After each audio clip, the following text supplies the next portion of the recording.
According to his light-hearted recollection half a lifetime later in merely Melville, it wasn't very good, but to my amazement it was accepted first time out by a subsidiary of Hutchinson, sold rather well, went into paperback, and was subsequently made into a film called, for no reason that I could fathom, Hot Ice.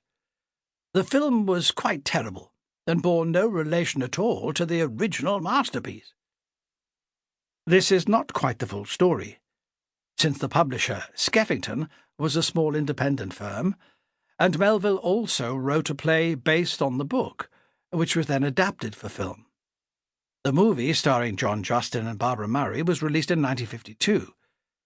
So in one guise or another, Weekend at Thrackley enjoyed a long life, although the original novel has been out of print for many years.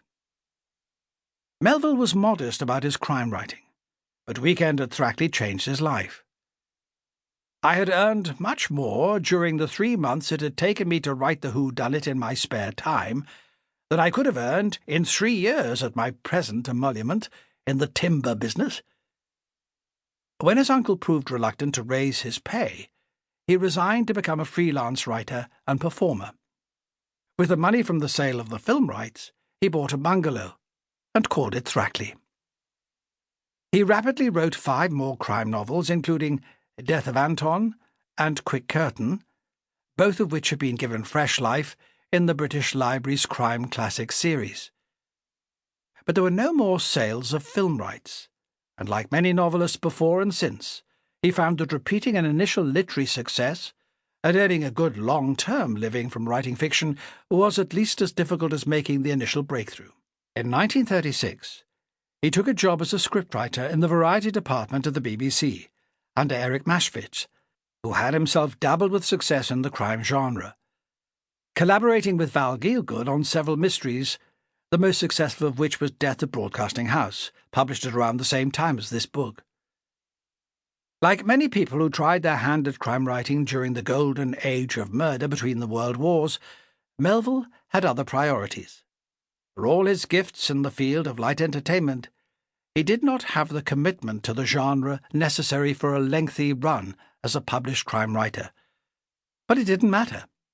After the Second World War, in addition to writing lyrics, plays, and reviews, he became a popular television personality. By then, Weekend at Thrackley was long forgotten. Its republication gives modern readers the chance to sample the first full-length novel by a young man who would, in later years, become a household name. Martin Edwards, www.martinedwardsbooks.com. Chapter 1. The alarm clock at Mr. Henderson's left ear gave a slight warning twitch, and then went off with all its customary punctuality and power. It had not cost a great deal of money, to be exact, 3 shillings and 11pence, but for all that it had a good bullying ring, which could be calculated to waken most of Mrs. Bertram's lodgers. Not, however, Mr. Henderson. In the flat below, Mrs. Twist heard the sound of the alarm and dispatched her several offsprings to their several schools.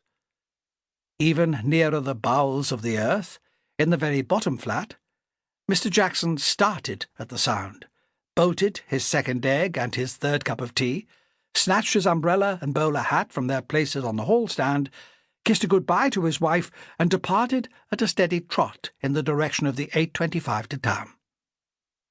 But the alarm had very little effect on the person nearest to it. It rang, uninterrupted, for nearly a minute, and then a hand appeared slowly from beneath the bedclothes, stretched itself out in the direction of the clock, waggled for a second or two until it found the alarm pointer, and disappeared again beneath the sheets. A strange stillness settled once more on number 34 Ardgowan Mansions North, and Jim Henderson turned over on his other side and went to sleep. His landlady, Mrs. Bertram, knew her business. Jim had given her strict orders on the early morning procedure. At 8:15, alarms but no excursions.